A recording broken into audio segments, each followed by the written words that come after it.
Sir నమస్తే అండి. నమస్కారం అండి. బి వెంకట శివారెడ్డి గారు 95 బ్యాచ్.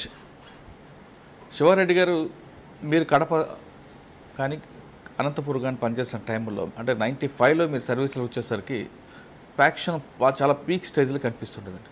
అంటే మర్డర్లు, బాంబులు వేసుకోవడం, వేటకోళ్ళ పట్టుకొని పరిగెట్టడాలు, టాటా సుమోలు, వైట్ అండ్ వైట్ డ్రెస్సులు, సినిమాల్లో చూపిస్తున్న సన్నివేశాలన్నీ కూడా ఇంచుమించుగా మీరు ఈ జిల్లాలోనే చూస్తుంటారు. ఫ్యాక్షన్ పెరగడానికి కారణం ఏంటి అన్నది పక్కన పెడితే దాన్ని కంట్రోల్ చేయడానికి శివారెడ్డి గారు ఏం చేసేవారు, శివారెడ్డి గారికి మర్చిపోని ఘటన ఏంటి, దాంతోపాటు ట్రెడిషనల్ క్రైమ్ నుంచి బయలుదేరిన మీరు ఇప్పుడు సైబర్ క్రైమ్తో వరకు వచ్చారు. దీంట్లో గతంలో ఎంఓ చేస్తున్న ఎక్యూజులు ఎవరైనా, మా నేరస్తులు ఎవరైనా సరే గతంలో పలానా ఒక నేరం చేశారంటే ఈ వ్యక్తే చేశాడు, లేదంటే ఈ ఊరు వాళ్ళే చేశారు అనే ముద్ర ఉన్న టైం నుండి ఇప్పుడు రకరకాల వ్యక్తులు, రకరకాల వయసు వాళ్ళు, చదువుకునే వాళ్ళు అందరూ చేస్తున్నారు. ఈ మార్పు కారణం ఏంటి? నెంబర్ 2. నెంబర్ 3, 95లో పోలీస్ డిపార్ట్మెంట్కి వచ్చేసరికి ప్రజలకి పోలీస్ పట్ల ఒక భయంతో కూడిన గౌరవం కానీ లేదా గౌరవంతో కూడిన భయం, ఏదో రెండిట్లో ఏదో ఒకటి ఉండేది. ఇప్పుడు పూర్తిగా దానికి దూరం అవడానికి కారణం ఏంటి? ఈ ప్రశ్నలకు సమాధానం చెప్పే ముందు శివారెడ్డి గారి కుటుంబ నేపథ్యం, శివారెడ్డి గారు ఎందుకు యూనిఫామ్ వేసుకున్నారు, అసలు మీకు రోల్ మోడల్ ఎవరున్నారా, లేదు అన్ఎక్స్పెక్టెడ్గా? మాది స్వస్థలం కర్నూలు జిల్లా అవుకు మండలం రామాపురం అండి. మా తండ్రి గారు వ్యవసాయదారుడు. నేను చదువుకునే రోజుల్లో మా సొంత గ్రామం రామాపురం కూడా హెవీ ఫ్యాక్షన్ రిడన్ గ్రామం. ఆ తర్వాత నేను ఇంటర్మీడియట్ డిగ్రీ తాడిపత్రిలో చదువుకున్నాను. ఆ తర్వాత బిఎల్ శ్రీకృష్ణదేవరాయ యూనివర్సిటీలో చదువుకున్నాను. తర్వాత సార్ మీరు చదువుకున్న టైంలో అవుకు, రామాపురం ఈ ప్రాంతం అంతా ఫ్యాక్షన్ అని చెప్తున్నారు, ఉంది, రికార్డు ఉండేది. మీకు బాగా మర్చిపోయిన సంఘటన చూసారు అక్కడ? నేను చూడలేదు కానీ మా తండ్రి గారు చెప్పగా విన్నాను. ఎందుకంటే మాది అవుకు మండలం, మా గ్రామానికి అవుకు జస్ట్ 10 కిలోమీటర్స్ దూరం. ఓకే.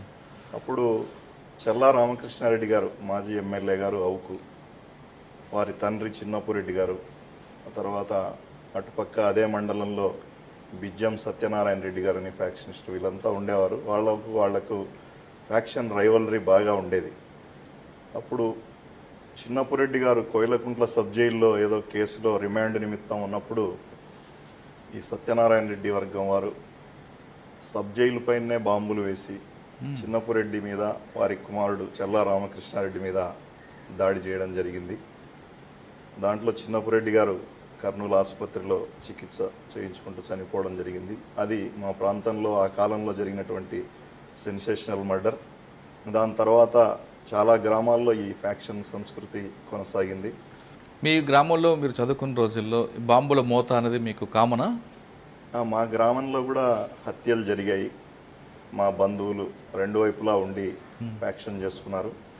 ఆ టైంలో నేను చదువుకుంటున్నప్పుడు ఇదే గ్రామంలో ఉంటే నేను కూడా ఈ కేసుల వల్ల నా కెరీర్ దెబ్బతింటుంది అనుకుంటున్నటువంటి సమయంలోనే ఈ ఎస్ఐ సెలక్షన్స్ రావడం. మొదట నేను స్కూల్ అసిస్టెంట్గా పనిచేశాను పక్కనే కొలిమిగుండ్ల మండలంలో. ఆ తర్వాత అదే సమయంలో ఈ ఎస్ఐ ఇంటర్వ్యూ కూడా చేయడం జరిగింది. ఎస్ఐ సెలక్షన్స్లో నేను రాయలసీమలో 3rd ర్యాంకర్ కావడం, వెంటనే టీచర్ ఉద్యోగానికి రాజీనామా చేసి ఎస్ఐగా జాయిన్ కావడం జరిగింది. ఓకే. ఎస్ఐగా వచ్చినప్పుడు ఫస్ట్ ట్రైనింగ్ అవ్వగానే మీకు పోస్టింగ్ ఎక్కడ ఇచ్చారు? నేను 1995 సార్ అప్పుడు మీరు ఎస్ఐ టైం సెలెక్ట్ అయిన టైంలో, ఇంటర్వ్యూ టైంలో కానీ మీ బ్యాక్గ్రౌండ్ చూసినప్పుడు ఫ్యాక్షన్ గ్రామాలు కనిపిస్తున్నాయి కదా, దీని ఇంపాక్ట్ ఏమైనా పడిందా ఇంటర్వ్యూ అప్పుడు కానీ? ఇంటర్వ్యూలో విపిబి నాయర్ గారు అప్పుడు పోలీస్ రిక్రూట్మెంట్ బోర్డు చైర్మన్గా ఉండేవారు. వారు మా బ్యాక్గ్రౌండ్ అంటే ఎడ్యుకేషనల్ బ్యాక్గ్రౌండ్ చూసి ప్రశ్నలు అడిగారు. నేను లా చేశాను, ఆ లా పైన కొన్ని ప్రశ్నలు అడగడం జరిగింది. దాంట్లో నేను సంతృప్తికరంగా సమాధానాలు ఇవ్వడం జరిగింది. తర్వాత 95 అప్ప హైదరాబాద్ ఫస్ట్ బ్యాచ్ ట్రైనింగ్ మాది. దాంట్లో నేను మా బ్యాచ్లో టాపర్గా నిలవడం జరిగింది 1995. అంటే గ్రామం గురించి మాత్రం అడగలేదు? గ్రామం గురించి అడగలేదు, మళ్ళీ ఎడ్యుకేషనల్ బ్యాక్గ్రౌండ్ గురించి అడిగారు. అచ్చా, ఓకే. తర్వాత అండి ఫస్ట్ పోస్టింగ్ ఎక్కడ? తర్వాత అనంతపూర్ జిల్లాలో నేను ఫస్ట్ పోలీస్ స్టేషన్ ముదిగుబ్బ, ఆ తర్వాత కదిరి, తర్వాత పెద్దపప్పూర్ నియర్ తాడిపత్రి, తర్వాత కళ్యాణదుర్గం, రాయదుర్గం, ఇలా పోలీస్ స్టేషన్స్లో పనిచేశాను. సరే, ముదిగుబ్బ, కదిరి ఇవన్నీ కూడా కరువు ప్రాంతాలు కనిపిస్తుంటాయి. అవును. అక్కడ వర్షాధారం మీద ఆధారపడే జీవితాలు ఉంటాయి. అక్కడ నుంచి వలసలు కూడా ఎక్కువగా వెళ్ళేవారండి.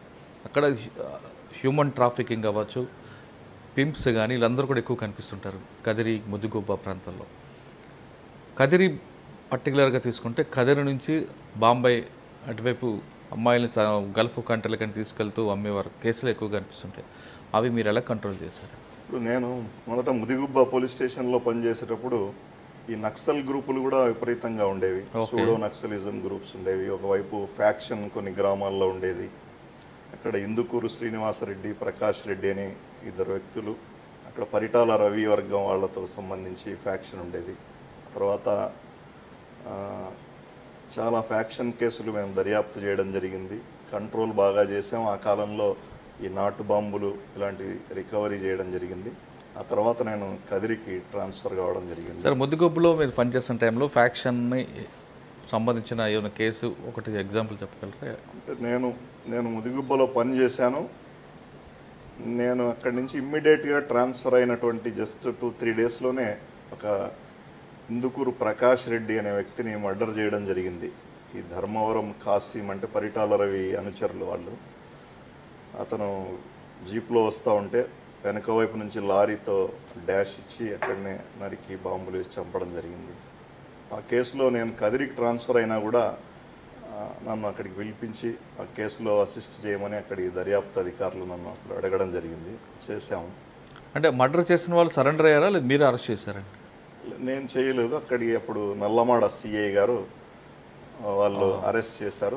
మేము అసిస్ట్ చేయడం జరిగింది వాళ్ళకు. అచ్చా, కదిరి వెళ్ళేసరికి ఏం చూసారండి?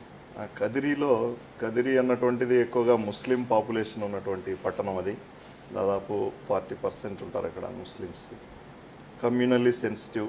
గతంలో 1980స్లో కూడా అక్కడ పోలీస్ ఫైరింగ్ జరగడం, చాలామంది చనిపోవడం, పెద్ద పెద్ద అల్లర్లు జరగడం జరిగింది. తర్వాత నేను వెళ్ళినప్పటికీ పరిస్థితి అటువంటిదేం లేదు. కమ్యూనల్లీ ప్రశాంతంగా ఉంది. ఆ కమ్యూనల్ హార్మోనీని మేము అలానే కంటిన్యూ చేయడం జరిగింది. ఇరు వర్గాలతో కూడా వినాయక చవితి ఆ నిమజ్జనం ఆ టైం వచ్చినప్పుడు కొంత టెన్స్ ఉంటుంది. ఇరు వర్గాలను సమావేశపరచడం, పీస్ కమిటీ మీటింగులు పెట్టడం, అవన్నీ చేస్తూ నేను అక్కడ పనిచేసినటువంటి దాదాపు 4 సంవత్సరాల కాలం ఎస్ఐగా ప్రశాంతంగానే నడిపించారు. అంటే మీరు కమ్యూనల్ చేయడానికి కంటిన్యూ చేశారు, కంట్రోల్ చేశారని చెప్తున్నారు. కానీ హ్యూమన్ ట్రాఫికింగ్ విషయంలో ఏం చేశారు? హ్యూమన్ ట్రాఫికింగ్ విషయంలో కొన్ని స్వచ్ఛంద సంస్థలు ఉండేవి కదిరిలో. రెడ్స్ అని అట్లా ఎన్జిఓ ఆర్గనైజేషన్స్, వాళ్ళ సహకారంతో మేము ఈ గ్రామాల్లోకి వెళ్ళి అవేర్నెస్ క్యాంపులు పెట్టడం జరిగింది. ఇటువంటి హ్యూమన్ ట్రాఫికింగ్ను మిమ్మల్ని అమాయకులైన మహిళలను ఎవరైనా వలలో వేస్తారు, దూర ప్రాంతాలకు తరలిస్తారు, వ్యభిచార వృత్తిలో దింపే అవకాశం ఉంది. కాబట్టి మీరు అలాంటి వాటికి మోసపోకూడదని చైతన్య కార్యక్రమాలు నిర్వహించడం జరిగింది ఆ సంస్థలతో కలిసి. దాని మేరకు కొంత ఫలితాలు కనపడ్డాయి. దాని తర్వాత కొంతకాలానికి ఎస్పీ గారు, అనంతపూర్ ఎస్పీ గారు అప్పుడు కొన్ని ప్రత్యేక టీములను ఢిల్లీకి, నాగపూర్. ఎవరండి అప్పుడు ఎస్పీ? అప్పుడు కదిరి ఎస్పీ గారు Anantapur SP KV Mohan Rao sir ఉండేవారు. ఓకే. ప్రత్యేక బృందాలను పంపి అక్కడి నుంచి కొంతమంది మహిళలను రెస్క్యూ చేయడం కూడా జరిగింది.